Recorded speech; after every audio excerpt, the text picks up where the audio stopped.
헬리코박터 파이로리 역시 100% 없앤다 이 생각보다는 이것이 큰 병변을 일으키지 않는 정도에서 견제 및 관리해야 된다라고 주장하는 의과학자들의 설명도 우리가 귀담아 들을 필요가 있겠다 싶습니다.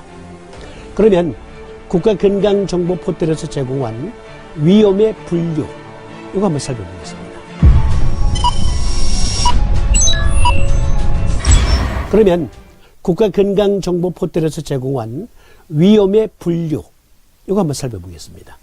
우리 방송 시청하시는 외국의 시청자님들 잘 봐주세요.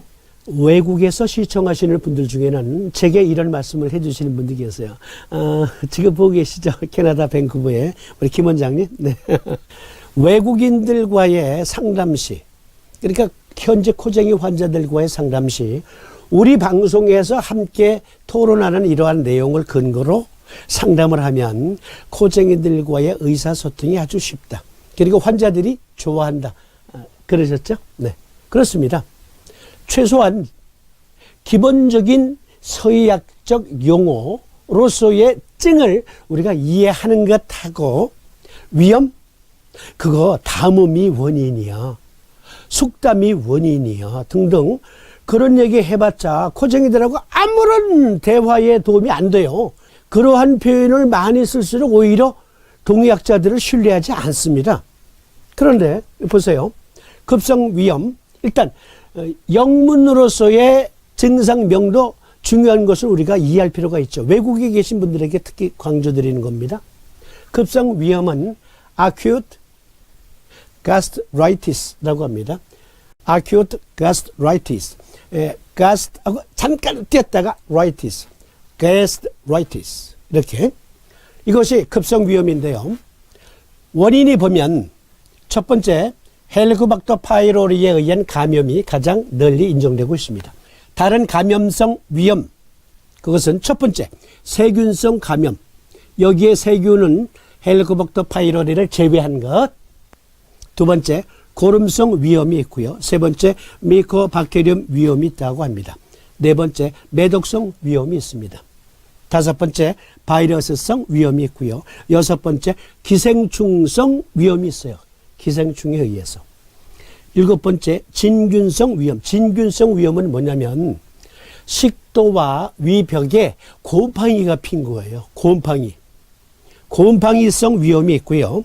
그리고 여기 원인 중에 세 번째 보시면 약제성 위험이 있습니다. 말씀드린 것처럼 비스테로이드성 소염 진통제라든지 또는 항암제도 위험을 일으키죠. 왜냐하면 위벽도 자라는 세포입니다.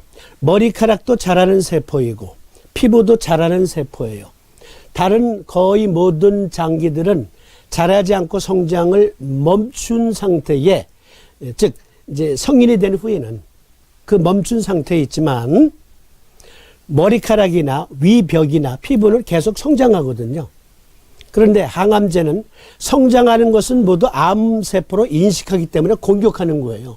그러니까 위벽을 공격하게 되죠. 그래서 오심구토가 일어나고 소화가 잘 안 되는 거예요. 그것으로 인한 위험성.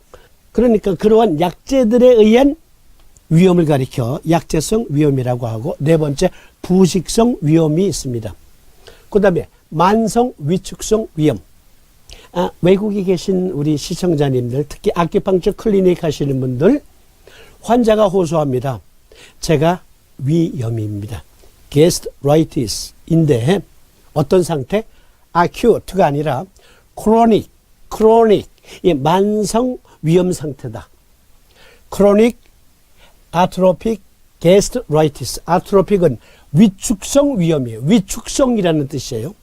원인 인자들을 보면 첫 번째 제1형 위험이라는 게 있어요. 만성 위험에서 즉 만성 위축성 위험에서 A형 위험 원인은 자가 면역성으로 위체부를 주로 침범하거나 공략해서 일어난다고 합니다. 두 번째 B형 위험이 있는데요. 이것은 헬리코박터 파이로리와 관련이 있다. 전정부를 주로 침범한다. 세 번째 중간형이라는 게 있는데요. A형과 B형의 중간형으로 분류되는 위험이 있어요. 만성 위험 중에. 다음, 흔하지 않는 위험. 흔하지 않는 위험. 그러니까 이쪽 위험은 non-specific gastritis라고 하고요. 여기에 흔하지 않는 위험은 specific gastritis라고 합니다. 원인, 첫 번째, 림프구성 위험이 있어요. 두 번째, 호상구성 위험이 있습니다. 자, 보시면 우리 방송 적어도 10회 이상 정도 시청하신 분들은 면역성과 관계가 있구나. 면역성과 관계가 있구나. 이거 이해하시게 되죠. 호상구성 위험, 호상구성 위험, 호산구라는 림프구는 면역세포는 기생충을 대항하기도 하죠. 기생충. 그리고 세 번째, 크론병. 크론병이 뭡니까? 크론병은 장에서 발생한 장염의 일종이에요. 네 번째, 사르코이드 유육종증이라는 게 있어요. 사르코이드. 이것은 다섯 번째, 고립성 유가종성 위험과 비슷한 건데요. 뭐냐면 덧살이 생기는 거예요. 덧살. 덧살이 생기면서 위염으로 발전하는 경우를 유육종증 또는 유가종성 위염이라고 합니다. 그러니까 매독성 위염이라고 가정해 봅시다. 자, 매독성 위염은 제산제를 들을까요? 안 들을까요? 안 들어요. 매독을 치료해야 원인 치료가 되는 거예요. 매독을 치료해야 된단 말이에요. 그러면 삼신법으로 어떻게 도움 줄 수 있습니까? 매독성 위염을 가진 사람이 바로 아큐펑처 클리닉에 가서, 외국에 계신 분들 잘 봐주세요. 저 매독성 위염입니다 하고 와서 증을 호소해요. 고쳐달라고. 그런 경우는 드물어요. 다 서희병원에 가서 항생제 요법을 받습니다. 그러함에도 불구하고 난치예요. 매독성 위염은 아주 난치. 항생제를 강하게 투약을 해도 잘 낫지 않는 병이에요. 난치성이거든요. 그러면 병원 치료를 받으라고 하면서 나는 내 말만 하면 돼. 어떻게? 네. 비정격과 소장정격을 병용하는 겁니다. 비정격은 소부와 대도혈에 자석 N극을 부착합니다. 그리고 대둔과 은백에 S극을 부착을 해요. 소장정격은 족임읍과 후계혈에 N극 자석을 부착하고요. 그리고 여기 전곡과 통곡혈에는 S극 자석을 부착합니다. 아니, S극 자석이 따로 있는 게 아니지. 자석에 S극 면을 부착합니다. 이렇게 하면 병원 치료, 서희병원에서 항생제 요법을 받으면서 아큐펑처 클리닉에서 제공하는 여기 비정격, 소장정격으로 어떠한 도움이 돼요? 그렇습니다. 자, 우리 몸에서 가장 커다란 면역 조직은 비장입니다. 비장은 하나의 커다란 림프절이거든요. 여러분, 저를 좀 봐주세요. 우리 몸에 흐르고 있는 모든 그 피 속에 들어있는 매독균, 바이러스, 곰팡이, 암세포 등등을 최종적으로 클렌징하는, 필터링하는 기관이 어디예요? 비장이에요. 비장. 그러니까 비장에서 먼저 그것을 필터링을 하고 거기서 미처 걸러내지 못한 것을 이제 간에서 하거든요. 그러니까 일단 비정격을 쓴다는 것은 여기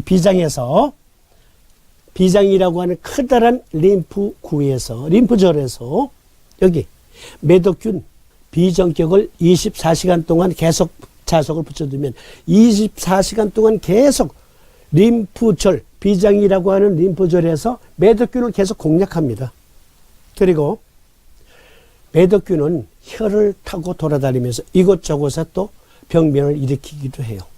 따라서 면역기관 중에 하나인 소장 면역을 증강시키고 수태양한수 소장 화경에 정격을 쓴다는 것은 혈액순환과 혈액 필터링의 효과도 있으니까 소장 정격을 쓰는 겁니다. 기본적으로 비정격, 그리고 소장 정격으로 보조요법.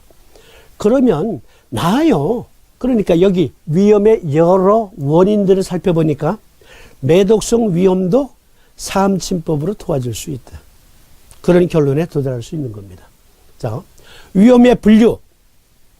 이렇게 해놓은 것을 보고 어떤 분들은 아니 저게 무슨 삼신 방송이야.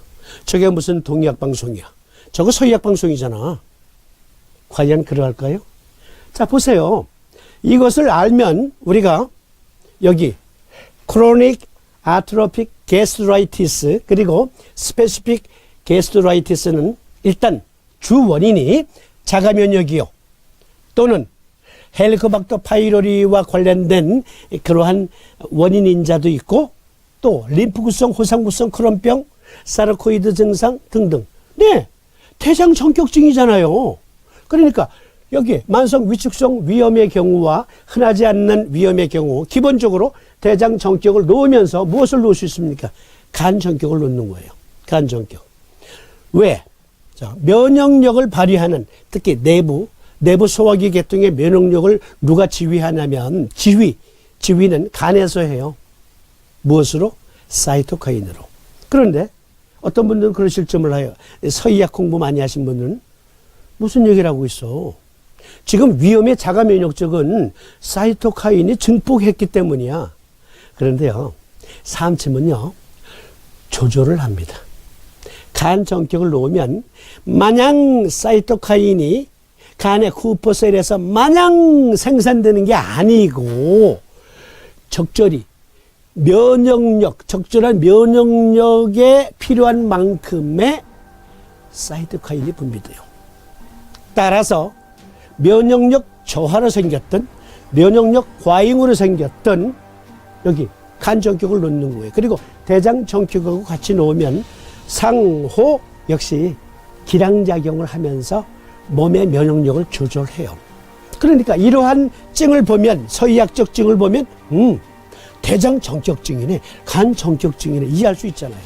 이렇게 말씀드림에도 불구하고 많은 분들은 동의학은 몸 전체를 보고 치료하는 거야.